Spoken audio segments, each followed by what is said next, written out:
Assim, o bispo da Igreja de Roma, no qual perdura o munus concedido pelo Senhor singularmente a Pedro, primeiro dos apóstolos, para ser transmitido aos seus sucessores, é a cabeça do colégio dos bispos, vigário de Cristo e aqui na terra, pastor da Igreja Universal. Vamos para mais uma pregação do bispo Dom José Falcão de Barros. Essa pregação para o mundo em que vivemos é um assunto muito delicado. É sobre a igreja fundada por Jesus. Por que é um assunto delicado? Porque as pessoas que estão fora da igreja, e até mesmo dentro da igreja, falam que Jesus não fundou igreja nenhuma, que placa de igreja não salva ninguém. Será que a igreja de Jesus não salva ninguém? Assista o vídeo até o final para você entender mais sobre esse assunto. Comentarei no final do vídeo. Celebramos hoje mais que 2 santos. Celebramos hoje o fundamento visível da igreja por divina disposição do Senhor Jesus. Celebramos hoje uma instituição querida explicitamente pelo Senhor Jesus, como narrou o evangelho que nós acabamos de ouvir. O martírio dos bem-aventurados São Pedro e São Paulo, celebrado desde imemorial data, para celebrar a fidelidade até ao extremo da própria vida, oferecida com o derramamento de sangue, na mesma cidade, Roma, dos bem-aventurados São Pedro e São Paulo, é uma ocasião soleníssima para que a Santa Igreja reflita sobre uma das suas notas características, que são 4. Creio a Igreja una, santa, católica e apostólica.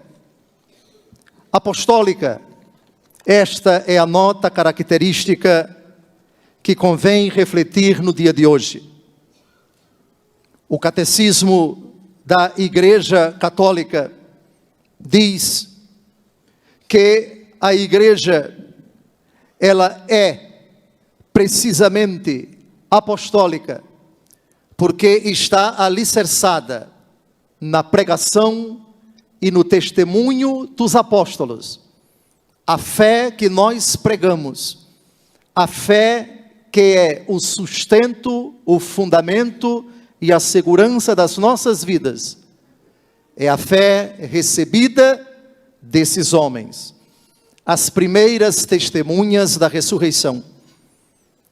A igreja, ela é apostólica, porque os sucessores dos apóstolos, os bispos, garantem, cada um em sua diocese, esta ininterrupta sucessão, deles até aos bispos dos dias de hoje, quase 5.000 espalhados no mundo inteiro, que dos apóstolos aos dias atuais, pela imposição das mãos e com a oração consecratória, eles garantem na sua linhagem, na sua sucessão, a graça que o Senhor Jesus concedeu ao grupo apostólico, e particularmente a aquele que ele quis que fosse o chefe, cabeça do colégio apostólico, o bem-aventurado Pedro, este munus,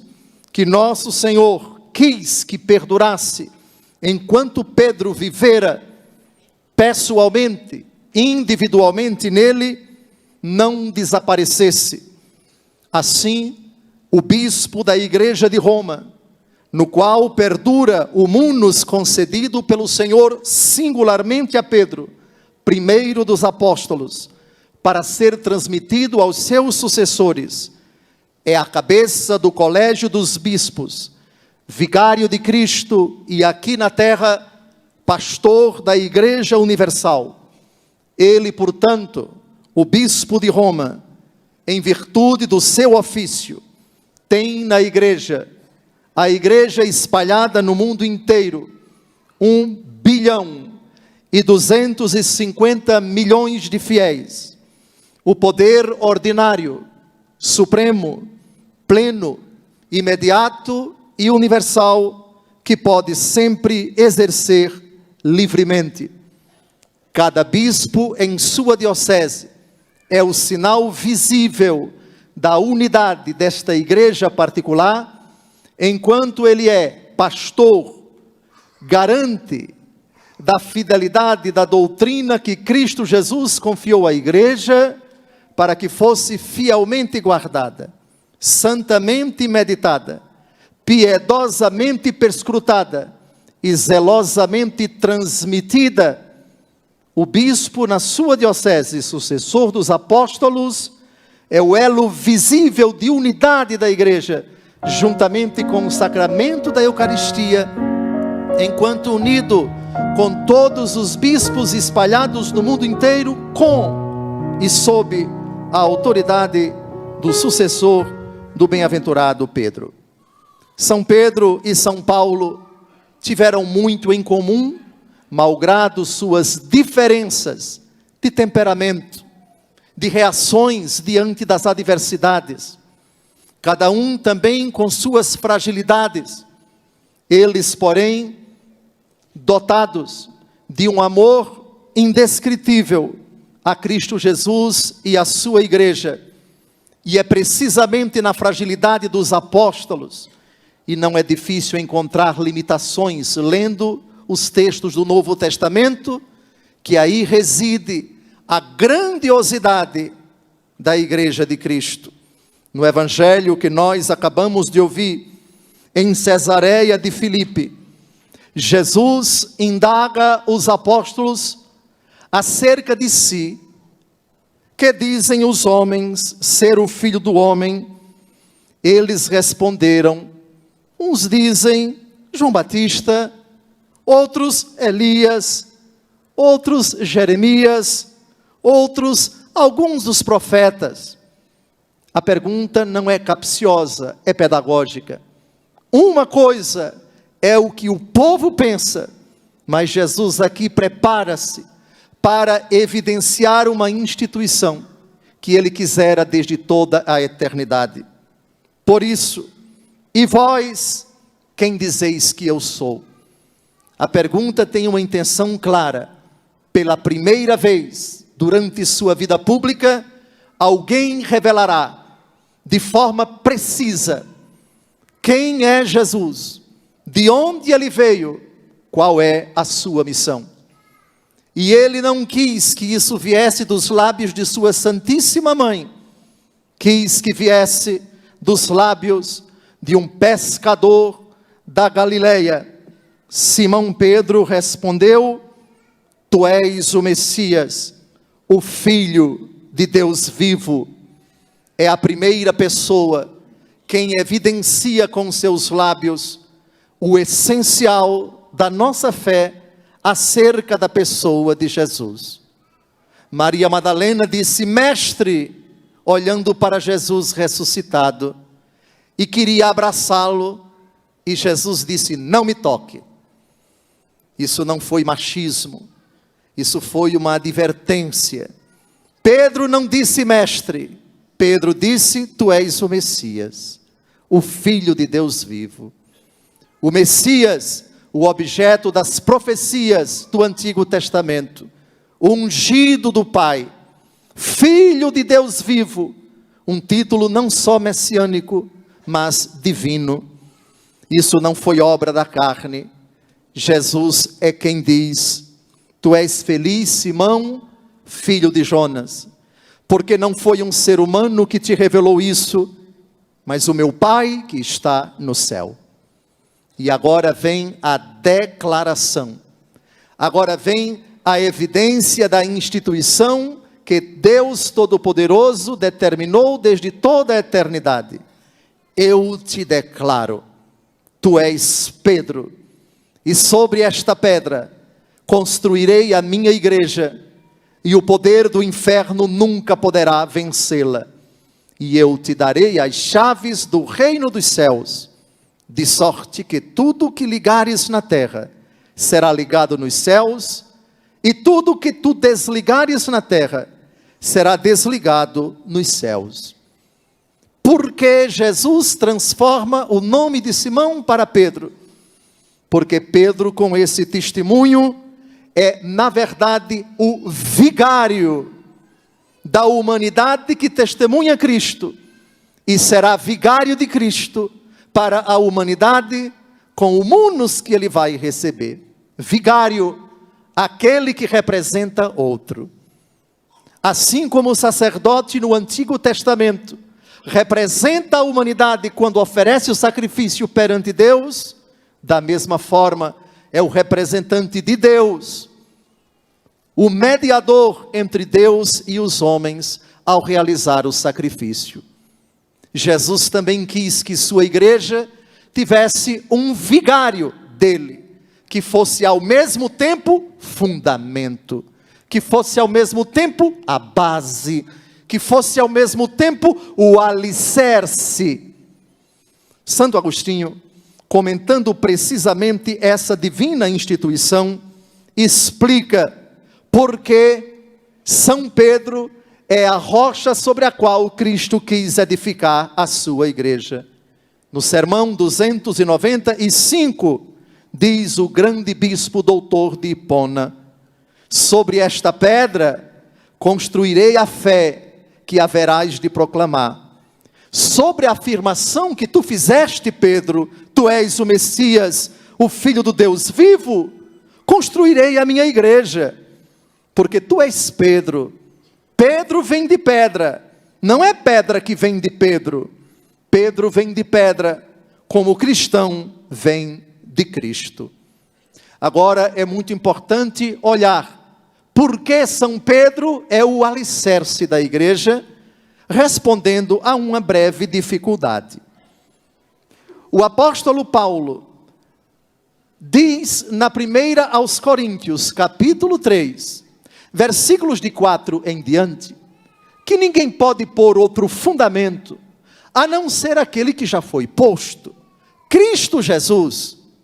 Ora, como entender a afirmação de fé dos católicos romanos, segundo a qual São Pedro é fundamento da igreja? A resposta está na carta aos Efésios, capítulo 2, de 19 a 20. Aspas.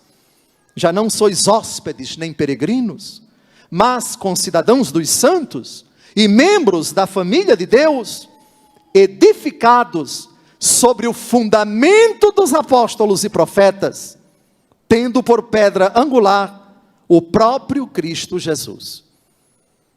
Há, portanto, na teologia essa sutil e importante diferença. Não há contradição entre dois textos do mesmo apóstolo Paulo. 1 aos Coríntios 3, ninguém pode pôr outro fundamento, senão aquele que já foi posto, Cristo. E Efésios 2, 19 a 20, edificados sobre o fundamento dos apóstolos e profetas, tendo Cristo como pedra angular. Diz o Salmo 117, a pedra que os pedreiros rejeitaram, tornou-se a pedra angular. Isso é uma maravilha que Deus fez aos nossos olhos. Jesus é o fundamento fundante. Jesus é fundamento enquanto objeto da nossa fé. E os apóstolos são fundamento enquanto testemunhas da fé. Portanto, não acreditamos nos apóstolos, acreditamos em Cristo. Creio a igreja, mas creio em Cristo. Creio a fé dos apóstolos, mas creio em Cristo ressuscitado. Cristo ressuscitado é o objeto da experiência de fé dos apóstolos. Eles viram, tocaram, apalparam o verbo da vida, como diz o prólogo da primeira carta de São João, e anunciaram para todos esta verdade que encheu de felicidade os seus corações. Portanto, Cristo é fundamento da igreja. 1 Coríntios capítulo 3. Os apóstolos são fundamento da igreja. Efésios capítulo 2, versículos de 19 a 20. Mas deles, 12. Do grupo dos 12 e dos demais apóstolos. Porque apóstolos é uma categoria bem mais abrangente que 12. Porque São Paulo faz parte do grupo dos apóstolos, bem como Barnabé. Mas ambos não fizeram parte do grupo dos 12. Mas, atenção, São Pedro é fundamento, primeiro, dos fundamentos, fundados que são os apóstolos, em Efésios 2, de 19 a 20. Se eles todos são fundamento, porque estamos edificados no fundamento dos apóstolos, Pedro foi o primeiro fundamento a testemunhar a fé em nosso Senhor Jesus Cristo. Assim, todos os apóstolos, com Pedro à frente e em primeiro lugar, cumpre-se a profecia da 1 Timóteo, capítulo 3, de 14 a 15. Estas coisas te escrevo, mas espero ir visitar-te muito em breve. Todavia, se eu tardar, quero que saibas como deves portar-te na casa de Deus, que é a igreja de Deus vivo, coluna e sustentáculo da verdade. Coluna e sustentáculo da verdade.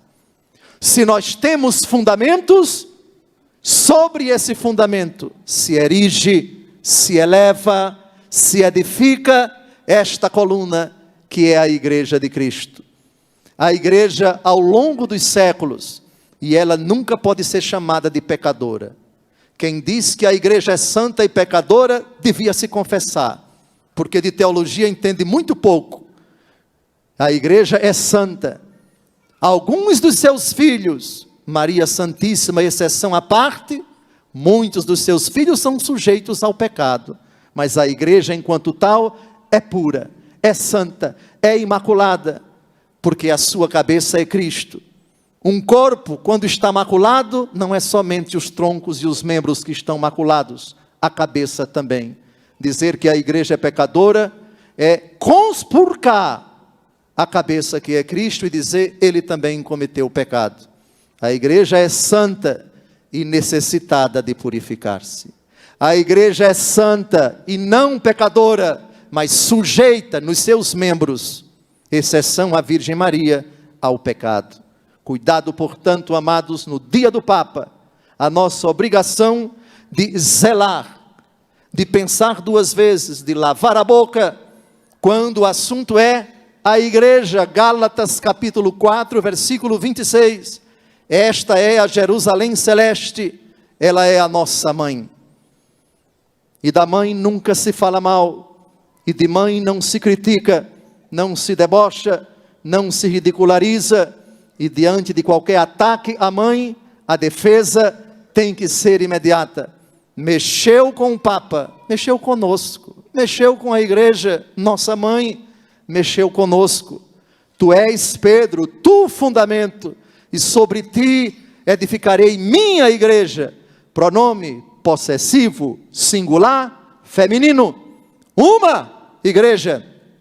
Respeitamos quem pensa o que quiser de suas denominações.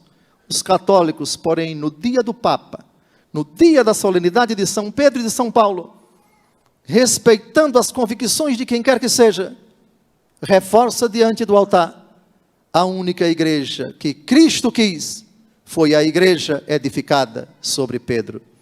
Olhemos agora também, depois de termos feito alusão ao filho de João, cujo irmão era André, discípulo de João Batista, cujo nome foi mudado para Cefas, homem que, conforme a carta dos Atos dos Apóstolos, escrita por São Lucas, juntamente com São João, era um homem quase iletrado, um homem sem instrução, um homem rude, mas a quem Jesus se dirigiu com palavras contundentes: deixem tudo, e a partir de agora vocês serão pescadores de homens.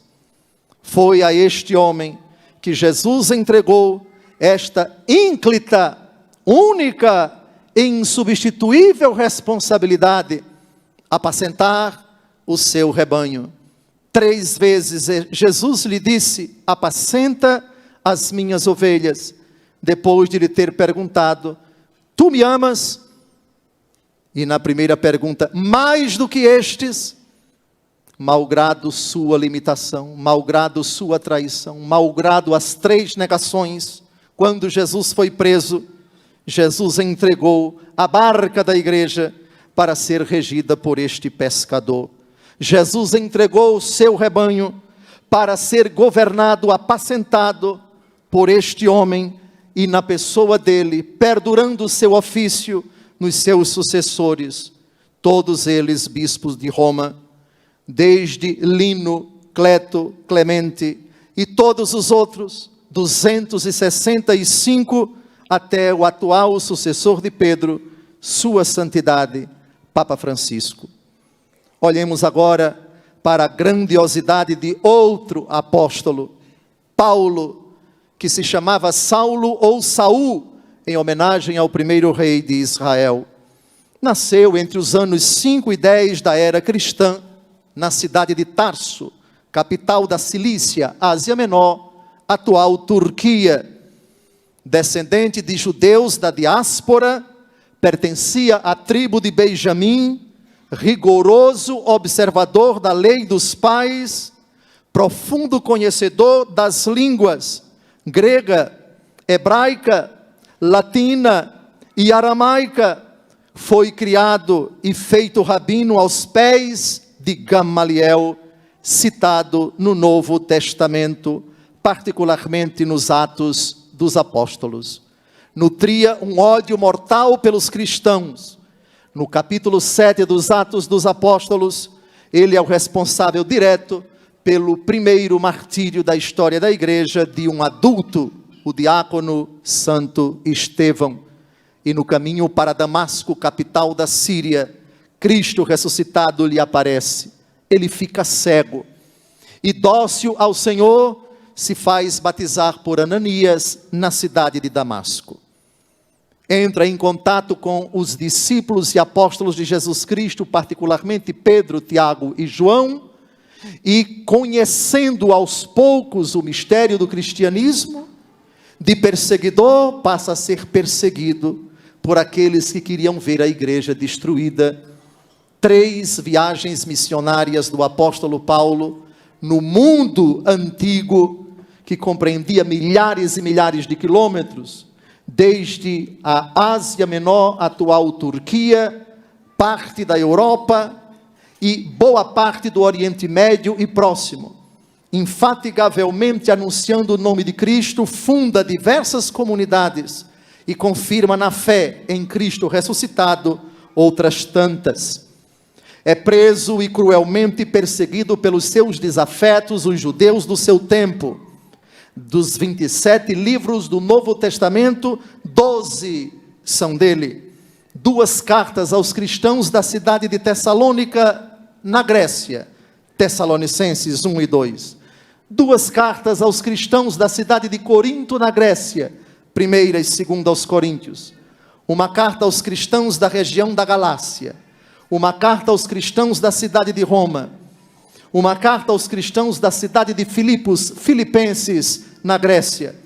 Uma carta a Filemon, seu amigo de Colossos, uma cidade da Ásia Menor. Uma carta aos cristãos da cidade de Éfeso, na Ásia Menor, atual Turquia.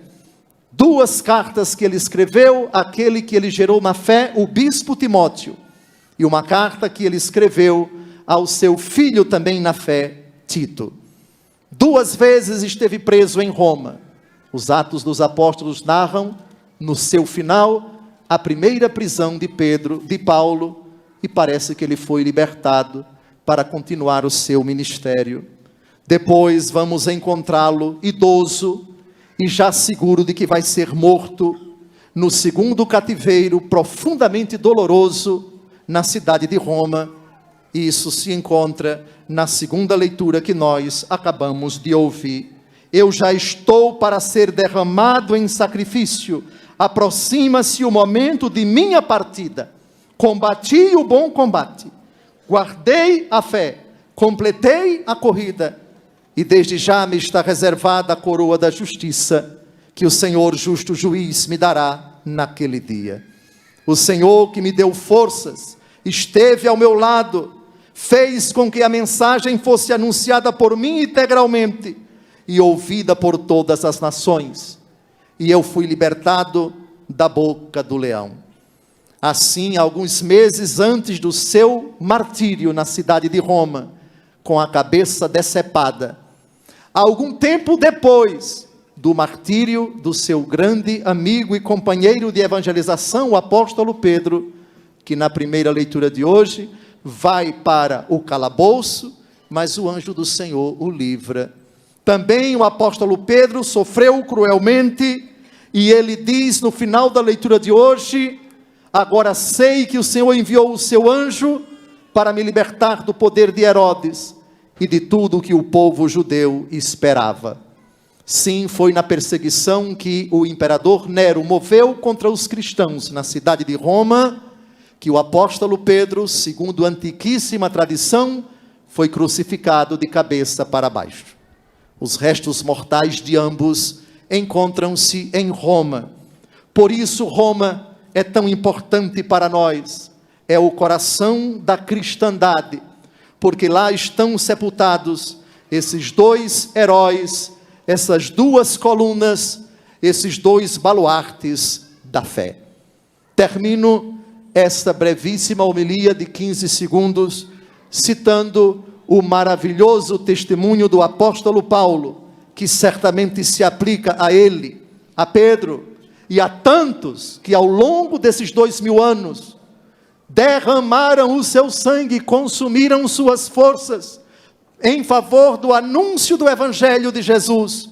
Aqui está o retrato da grandeza, da sublimidade, do heroísmo desses nossos mártires, que hoje são honrados com tanta solenidade em todo o orbe católico.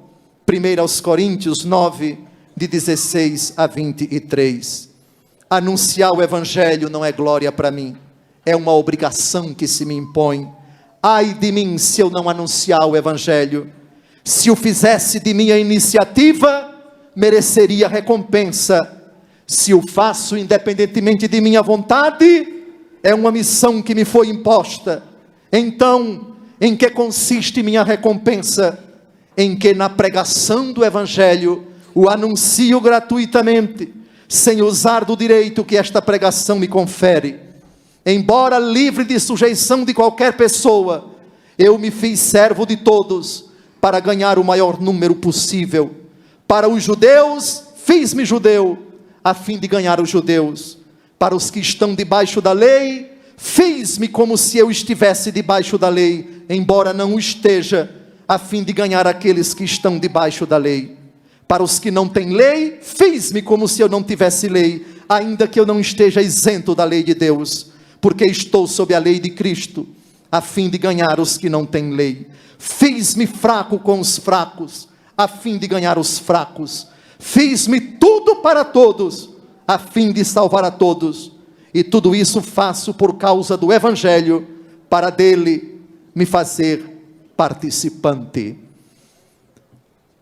Amados, olhemos para a igreja de Roma, e na pessoa de um homem vestido de branco, atualmente Francisco, antes dele Bento, e antes deste João Paulo II, e antes daquele João Paulo I, e antes daquele Paulo VI, e antes daquele João 23, até o apóstolo Pedro. Eis a instituição que a porta do inferno, que as forças infernais jamais conseguirão destruir. As potências do inferno não prevalecerão contra ela. Católico sempre, até morrer. Fé não é uma questão de afetividade. Fé não é uma questão de sentidos. Porque eu vi, eu acreditei. Não. Porque viste e creste, Tomé, bem-aventurados os que não viram e creram. Fé é certeza. Hebreus capítulo 11, versículo 1. É posse antecipada do que se espera é certeza do que não se vê. Pecados dentro da igreja a gente vê. Não podem jamais esses pecados abalar a nossa fé. Quem fica com a fé abalada por causa de fragilidades dentro da igreja, precisa começar a crer. Ainda não acreditou. Creio porque nunca vi. O objeto da minha fé, tu és o Cristo, Filho de Deus vivo. Quem viu foram eles. Eles que conviveram com Jesus. E a autoridade da igreja, de geração em geração, me garante, nos garante, pela força do Espírito Santo, alma da igreja, defesa da igreja, iluminação da igreja, que o que eles viram, aquele com quem eles conviveram, aquele que eles contemplaram, é o Verbo que se fez carne, é o Filho do Deus vivo, Deus encarnado, que quis uma igreja, uma única igreja. Alegremo-nos com o Papa, tenhamos sempre pelo Bispo de Roma um grande amor, uma profunda veneração. Ele é merecedor, porque Deus assim o quis na pessoa de Pedro e no ofício que depois de sua morte não haveria de desaparecer, que fosse o elo, o vínculo de unidade, o doce vigário de Cristo aqui na terra. No dia do Papa, o nosso amor, a nossa proximidade ao Bispo de Roma, sucessor do apóstolo Pedro. Louvado seja nosso Senhor Jesus Cristo. Que pregação bem explicada. Só não irá acreditar quem realmente não quer saber a verdade sobre a igreja fundada por Jesus Cristo. A própria Bíblia no Evangelho de São Mateus capítulo 16, versículo de 18 a 19, Jesus Cristo fala para Simão Pedro: Tu és Pedro e sobre essa pedra construirei a minha igreja. Jesus falou no singular e não no plural. E Jesus ainda falou que as portas do inferno não prevaleceria contra ela. Essa é a promessa de Jesus. Por isso que a Igreja Católica continua de pé há mais de 2000 anos, porque temos a promessa de Cristo. Cristo é a cabeça da Igreja, e nós somos os membros. Se só existe uma cabeça, os membros precisam estar unidos. Pedro foi o primeiro Papa da Igreja Católica, e depois da morte de Pedro teve um sucessor, e sempre será assim. Hoje o sucessor de Pedro é o Papa Francisco. Até a segunda vinda de Jesus sempre haverá um vigário de Cristo, assim Jesus quer. Católica significa universal. Ela abrange todos.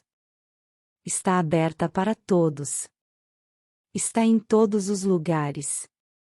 Qualquer lugar do mundo aonde você for, sempre haverá uma igreja ou uma capela. Essa é a Santa Igreja Católica Apostólica Romana.